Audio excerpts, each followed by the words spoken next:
l'aportació que fa la comunitat en la justícia global, la comunitat Jola, participen molt al veïnat, sobretot, a la solidaritat, treballant-se interculturalitat, sobretot amb la diversitat, perquè la multiculturalitat i la diversitat és una simbiosi que ajuda molt a connectar-se i connectar els altres, interconnectar-se entre les altres entitats i altres etnies, sobretot la Catalunya, la catalana. Aquí en Cataluña los yolas nos entreayudamos, por ejemplo, cuando uno tiene un problema que no llega al final de mes, pues hablamos y hacemos una participación para ayudarle.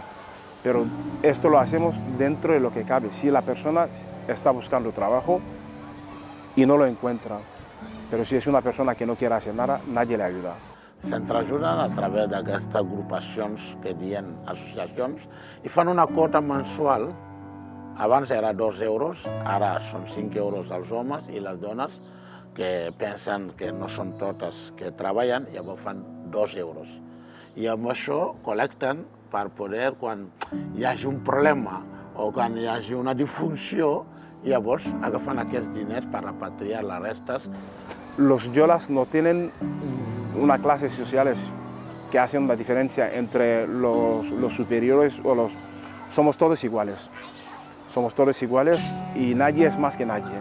Les comunitats joles hi ha 3 religions. La més antiga és l'animista, quan llavors hi ha hagut aquesta colonització, llavors hi ha la cristiana que va néixer, els catòlics, i després va venir els musulmans.